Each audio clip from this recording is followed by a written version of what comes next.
নতুনের কাছে হাত জোড় করে ক্ষমা চেয়ে নতুনকে এই বাড়িতে থাকার অনুরোধ করলো ঠাম্মি। হ্যাঁ বন্ধুরা, এমনটাই দেখা যাবে। তাই সম্পূর্ণ জানতে ভিডিওটিতে লাইক দেওয়ার, চ্যানেলটি সাবস্ক্রাইব করে দেখতে থাকুন।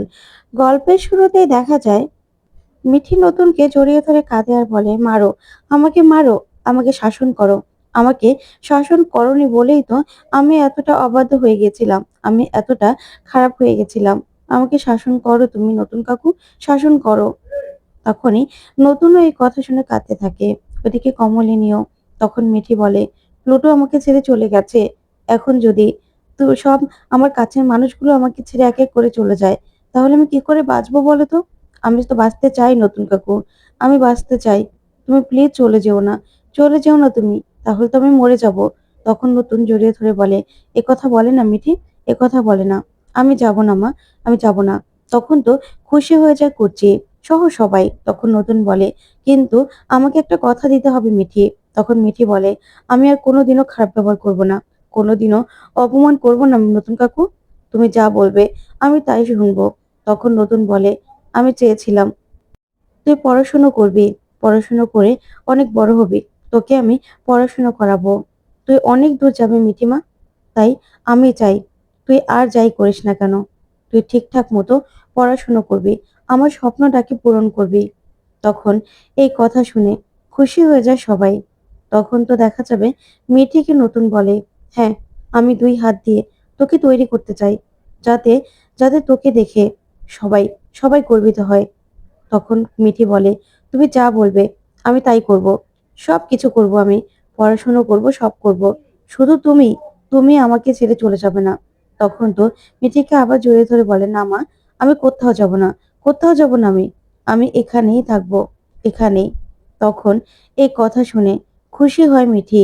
তারপরেই নতুন বলে, ব্যাস, তুই আমার মেয়ে, আমার কথা শুনবি, তাহলেই হবে, আর কিছু লাগবে না। তখন মিঠিল বলে, যাহ, এবার অন্তত একটু শান্তি লাগছে, খুব ভালো লাগছে আমাদের। নতুন কাকু, তোমার যাওয়াটা যে বন্ধ হয়ে গেল, তার জন্য আমরা খুব খুশি।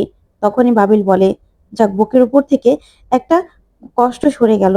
কিন্তু নতুন কাকু, আমার মিউজিকের প্র্যাকটিসটা আর মিউজিক নিয়ে পড়াশোনাটা? তখন নতুন বলে, আমি এখানে থাকবো বলে কি তুই মিউজিক নিয়ে পড়তে পারবি না? অবশ্যই পারবি, তোর ব্যবস্থা আমি সব করে দেব।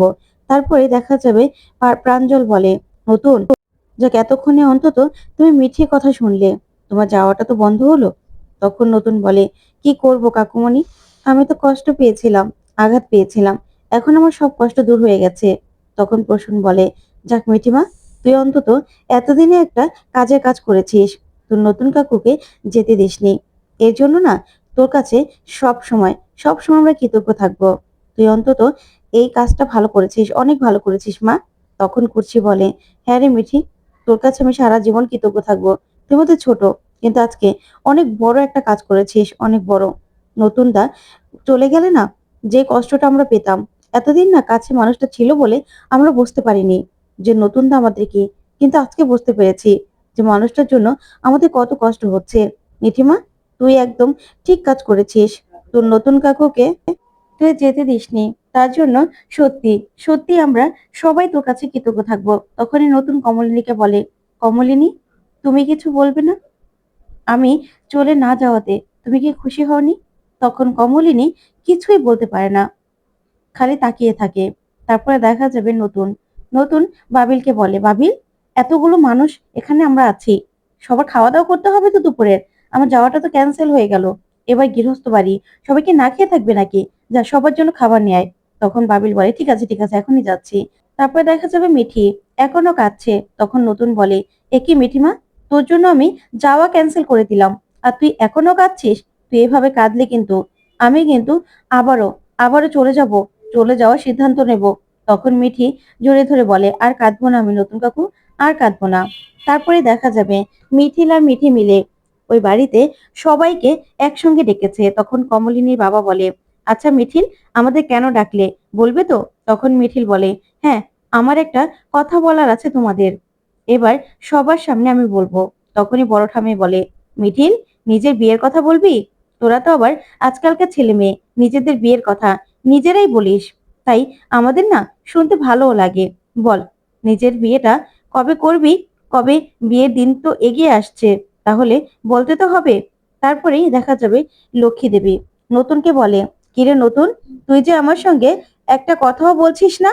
তুই কি আমার উপর এখনো রাগ করে আছিস? তোর মাসি কি তোকে কোনোদিনও ভালোবাসেনি যে তুই সেই ভালোবাসার কথাগুলো ভুলে গেছিস? শুধু কি আমি তোকে কষ্টই দিয়েছি, অপমানই করেছি? বল না যে তোর মাসিকে তুই ক্ষমা করতে পারছিস না। তখন নতুন বলে, না না মাসি, এই মাত্রই তো আসলাম, তার জন্য হয়তোবা তোমার সঙ্গে কথা বলা হয়নি, কিন্তু তোমার সঙ্গে আমি কথা বলবো না কেন মাসি?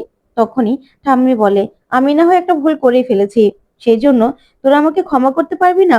তোর মাসিকে তুই ক্ষমা করবি না নতুন? তুই তো আমাদের জন্য অনেক কিছু করেছিস, সে কথা কি আমি কোনোদিনও অস্বীকার করেছি? ঠিক আছে, আমি বরং তোর কাছে হাত জোর করে ক্ষমা চাইছি, এবার তো তুই আমাকে ক্ষমা করে দে।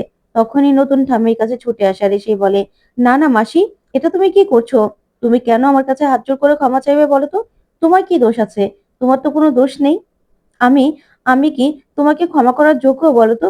তুমি কেন এরকম করছো? তোমার ব্যাপারটা তো আমি বুঝতে পেরেছি। তখনই দেখা যাবে কমলিনীর বাবা বলে, আচ্ছা মিঠিল, এবার বলবে তো? তুমি কি তাহলে বিয়ের বর পাল্টালে নাকি?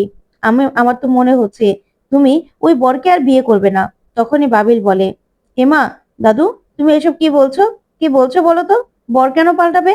তখনই কমলিনী বাবা বলে, আমি তো ভাবলাম তোর কথা ছেড়ে এখন মিঠিল মনে হয় আমার কথাই ভাবছে। তখন সবাই এই কথা নিয়ে খুব খুশি হয়ে যায় আর হাসি আনন্দ করতে থাকে। তখন বাবিল বলে, না না, তোমাকে আমি আমার কম্পিউটারের ভাবি না।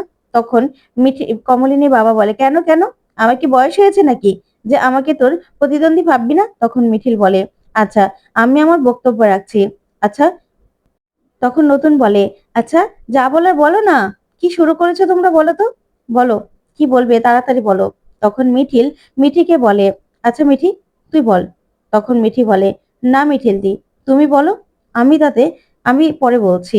তখনই সবাই মিলে অবাক হয়ে যায় আর বলে, মিঠিল কি এমন বলবে যে দুজন দুজনকে বলছো? ওইদিকে বর্ষা বলে, কি যেমন বলবে যার জন্য সবাইকে অপেক্ষা করাচ্ছে। তখন মিঠিল বলে, শোনো, তোমাদের না আমি ডাকিনি, তাহলে শুধু শুধু এখানে এসে এই কথাগুলো কেন বাড়াচ্ছ বলো তো? তখন বুবলাই বলে, মানে আমাদের বাড়িতে তো এত সবাই মিলে একটা মিটিং করবি আর আমি এখানে থাকবো না? আমাকে কি আলাদা করে ইনভাইট করে আনতে হবে? আমার বাড়িতে তুই আমাকে দাঁড়িয়ে এসব কথাগুলো বলছিস? তুই কি এসব কথাগুলো বলার মিঠিল? তুই বড্ড না বড় বড় কথা বলিস। তখনই মিঠিল বলে, শোনো বুবলাইদা, এই যে আমার বাড়ি করছো, এটা কি আদৌ তোমার বাড়ি? তুমি একবারও ভেবে দেখেছো? হ্যাঁ, নেহাতি এই বাড়ির মানুষগুলো ভালো, তোমাকে কেউ কোনো প্রশ্ন করেনি, তার জন্য যে নিজের বাড়ি বানিয়ে ফেলবে এটা, সেটা কিন্তু হবে না। তোমরা এখানে এসেছো, হ্যাঁ, এই বাড়িতে তোমরা থাকো, একটা মিটিং ডেকেছি, তোমরা এসেছো, চুপ করে দাঁড়িয়ে থাকবে, এত বড় বড় কথা বলবে না। তখন দেখা যাবে বুবলাই আর বর্ষা তাকিয়ে থাকে। তখন প্রসূন বলে, আচ্ছা মিঠিল মা, এবার তো বল, কি বলবি? এবার তো আমরা আর টেনশনটা ধরে রাখতে পারছি না, বল, কি বলবি তোরা? তাড়াতাড়ি করে বল, আমরা শুনবো তো এবার। তখনই দেখা যাবে সবাই এক এক করে মিঠিলকে বলে, হ্যাঁ মিঠিল, তাড়াতাড়ি বল না, কি বলবি? তখন বড় ঠাম্মি বলে, হ্যাঁ গো মিঠিল, বল এবার কি বলবে? তখনই ছোট ঠাম্মি বলে, মিঠিল যখন কিছু বলবে ভালো কথাই বলবে। তখন বর্ষা বলে, ওমা ঠাম্মি, এ তো দেখছি তুমি আবার আরেক রূপ ধারণ করেছো। কদিন আগেই তো একদম কাউকে দেখতেই পারতে না, এখন আবার অন্য কথা বলছো, তাই তো? তখন ঠাম্মি বলে, কেন, তোমাকে আমি কোনোদিনও বলেছি যে তোমার বুঝ ব্যবস্থা ভালো আছে, তুমি ভালো মেয়ে? এ কথা তো তোমাকে আমি বলিনি। তোমরা তো যা খুশি নয় তাই করেছো। তোমাকে তো আমি আরেকবারও বলেছিলাম যে বুবলাইকে নিয়ে বুঝে সুঝে ভালোভাবে চলো। কই, ওই কথা তো মনে রাখলে না? আর তোমরা পায়ের উপর পা তুলে বসে থেকে আমাকে দিয়ে খাটিয়েছো, আমাকে দিয়ে সব কাজ করিয়েছো, তারপরেও না তোমাদেরকে আমি কিছু বলিনি। তুমি যদি ভালোই হতে, তোমার যদি বুঝ ব্যবস্থাই থাকতো, তাহলে তো আর আমাকে দিয়ে সব কাজগুলো করাতে না। করাতে কি? তাহলে আমি সেই আগে যে কথা বলেছি সেই কথা তোমার মনে নেই? কবে কি বলেছি সেটা তোমার মনে আছে, তাই তো? তাই তো, সেটাই মনে আছে। তখন বর্ষা আর বুবলাই কিছুই যেন বলতে পারে না। তখনই মিঠিল বলে, আচ্ছা ঠাম্মি, থাক না এসব কথা, কথায় না কথা বাড়বে। এখন এসব কথা বাদ দিয়ে আমি বরং সবার সামনে একটা কথা বলতে চাই, একটা প্রস্তাব রাখতে চাই। তোমরা বরং তোমাদের মতামতটা দেবে। ওইদিকে নতুন মিঠিকে গিয়ে বলে, আচ্ছা মিঠিমা, তোর জন্য তো আমার যাওয়া ক্যান্সেল করে দিয়েছি, এবার তো আমাকে কাজ খুঁজতে হবে, তাই না? যেখান থেকে আমি চলে যাচ্ছিলাম, যেখানে চাকরি করছিলাম, সেখান থেকে তো লিভ নিয়ে নিয়েছি, তারা কি আমাকে আর চাকরিতে নেবে? তখন কুর্চি বলে, নতুন দা, তুমি একদম এই কথা বলবে না, তোমাকে কাজে নেবে না। তাও কি আবার হয় নাকি? কি যে বলছো না? তারপরেই দেখা যাবে মিঠিল বলে, আমি নতুন কাকুকে এই বাড়িতে থাকার প্রস্তাব দিচ্ছি। নতুন কাকু এখন থেকে এই বাড়িতে থাকবে। তখন বুবলাই বলে, না, এ বাড়িতে কিছুতেই থাকবে না। তখন মিঠিল বলে, তুমি বলার কে বুবলাইদা? তোমাকে তো আমরা জিজ্ঞাসা করিনি। তোমার তো কোনো মতামত দেওয়ার অধিকার নেই। তখন তো বর্ষা আর বুবলাই রেগে যায় মিঠিলের উপর। তখন বর্ষা বলে, তুমি কে গো সিদ্ধান্ত নেওয়ার? তোমার কি এ বাড়িতে এখনো বিয়ে হয়েছে? এ বাড়িতে এখনো বিয়ে হয়নি। তোমার বিয়ে আদৌ হবে কিনা সেটারও কোনো ঠিক নেই। আর তুমি এই বাড়িতে এসে এত বড় বড় কথা বলছো। সিদ্ধান্ত কেন নিচ্ছ তুমি? কেন নিচ্ছ? তোমাকে সিদ্ধান্ত নেওয়ার অধিকার কে দিয়েছে? তখনই মিঠিল বলে, শোনো, তোমাদের সঙ্গে না আমি কোনো কথা বলতে চাই না। তখন বর্ষা বলে, কেন বলবে না? কেন বলবে না? নতুন কাকু এই বাড়িতে থাকবে না। তার বড় ছেলে তার বড় ছেলে কিভাবে রিয়েক্ট করবে সেটা তোমরা একবার ভেবে দেখেছো? তখন মিঠি বলে, কেন? কেন থাকবে না? নতুন কাকু এই বাড়িতে থাকবে। আর কারো যদি কোনো প্রবলেম হয় সেখান থেকে চলে যাবে। আর তাছাড়া আমরা তো ভোট চাইছি, সবাই ভোট দেবে। তখনই প্রাঞ্জল বলে, আমি তো এই কথাটাই বলতে চেয়েছিলাম, নতুনের থেকে ভালো অভিভাবক এই বাড়িতে আর কে হতে পারে। তাই আমি কিন্তু একদম রাজি। আমি কিন্তু একদম মিঠি আর মিঠিলের সঙ্গে একমত। তখন তো বুবলাই বলে, বাহ, তোমরা তো দেখছি সবাই আমার কথাটা কেউ ভাবছো না। ছোট দাদু, তুমি আমার কথাটা একবারও ভাবলে না? তোমরা রাজি হয়ে গেলে? এরকম একটা পরিস্থিতিতে আমি কি করে মেনে নেবো সবটা ভেবে দেখেছো? তখন প্রাঞ্জল বলে, একদম কথা বলবি না। তুই একদম কথা বলবি না বুবলাই। এই নতুন তোদের অভিভাবক, তোদেরকে ছোটবেলা থেকে বড় করেছে। না হলে তোরা কোথায় ভেসে যেতি তার কোনো ঠিক নেই। তখন প্রসূন বলে, হ্যাঁ নতুন দা, এটা সব থেকে ভালো প্রস্তাব। আমি তো একদম রাজি। আমি চাই তুমি এই বাড়িতে থাকবে। কারণ তাহলে তাহলে আমাদের অন্তত বুড়ির জন্য কোনো চিন্তা হবে না। কোনো চিন্তা হবে না। তখন নতুন বলে, আমি কিছু বলতে চাই। ওইদিকে দেখা যাবে কুর্চি বলে, সত্যি নতুন দা, তুমি থাকো না এ বাড়িতে। আমি চাই, আমরা সবাই যাই যে তুমি এই বাড়িতে থাকবে। তুমি থাকলে আমি খুব খুশি হব। আমি তো সবার আগে ভোট দিচ্ছি, আমি সবার আগে রাজি। তখন এই কথা বললেই কুর্চি কুর্চি বলে, আমি আমরা যে পরিস্থিতি ফেস ফেস করেছি এখন আর সেটা আমরা ফেস করতে চাই না। তখন তো বাবিলও খুব খুশি হয়ে যায়, অনেক খুশি হয়। ওইদিকে কুর্চি বলে, কে ভোট দিল না দিল সেটা আমাদের দেখার দরকার নেই। আর কারো ভোটের আমাদের প্রয়োজনও নেই। তখন তো এই কথা শুনে রেশমিও চোখ বড় বড় করে তাকিয়ে থাকে। তখন দেখা যাবে কমলিনী নতুনকে বলে, সবাই ভোট দিক না, সবাই তো ভোট দিচ্ছে, তারপরে না হয় তুমি তোমার কথাটা বলবে। এখন এখন না হয় নাই বললে।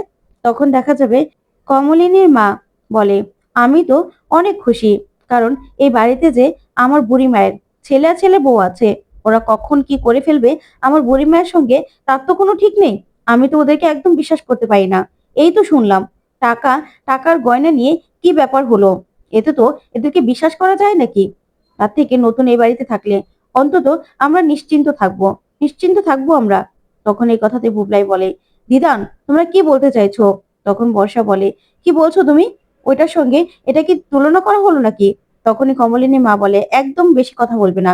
শোনো বুবলাই, তোমার সঙ্গে না এই নিয়ে আমরা কথা বলতে চাই না। তখন কমলিনীর বাবা বলে, হ্যাঁ বুবলাই, তোমার অনেক বেয়াদবি আমরা সহ্য করেছি। তোমার এসব বেয়াদবি না আমরা আর সহ্য করবো না। তুমি একদম চুপ করে থাকো। তখন প্রসূন বলে, হ্যাঁ রে বুবলাই, তোকে না এতদিন আমি কিচ্ছু বলিনি। তুই অনেক ধৈর্যের বাঁধ ভেঙেছিস, তারপরেও তোকে আমরা কিচ্ছু বলিনি।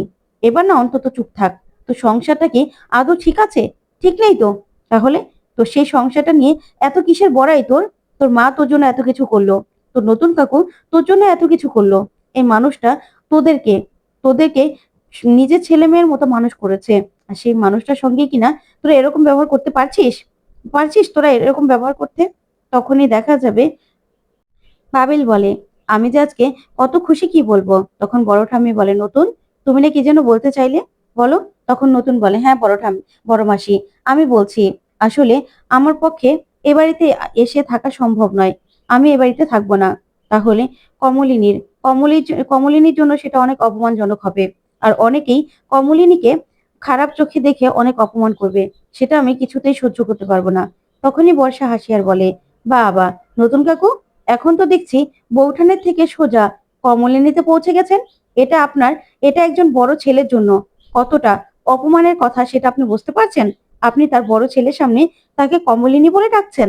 আপনার লজ্জা করছে না? তখনই নতুন বলে, কেন লজ্জা করবে? আগে বৌঠান আমি যেই হিসেবে ডাকতাম সেটা তো এখন আর নেই। আমার বন্ধুর সঙ্গে কমলিনীর কোনো সম্পর্ক নেই। তাই কমলিনীকে আমি বৌঠান কেন ডাকবো? আর আমার মনে হয় কমলিনীর জন্য কমলিনীর এই কমলিনীর ডাকটাই সবথেকে সম্মানজনক। কারণ এটা ওর পরিচয়। এটা ওর নিজের, নিজের নাম, নিজের পরিচয়। তাহলে সেজন্যই আমি বৌঠান না ডেকে এখন কমলিনী ডাকছি। এখানে খারাপের তো কিছু নেই। এখানে খারাপের কি আছে? আর তাছাড়া কে কি ভাবলো না ভাবলো সেটা দিয়ে তো আমার দরকার নেই। কমলিনী আমার বন্ধু। হ্যাঁ, চন্দ্র আমার বন্ধু ছিল। তার থেকেও বেশি কমলিনী আমার বন্ধু। তাই আমার বন্ধুকে আমি তার নাম ধরে ডাকবো। এতে তো কারো থেকে আমার পারমিশন নেওয়ার কোনো দরকার নেই। আর কারো কারো কোনো কথাও আমার শোনার দরকার নেই। তখন এই কথাগুলো শুনে বুবলাই বড় বড় চোখ করে তাকিয়ে থাকে। আর কমলিনীও খুশি হয়ে যায়। তো বন্ধুরা, কেমন লাগলো আজকের আপডেট? কমেন্ট করে জানাতে ভুলবে না। ধন্যবাদ।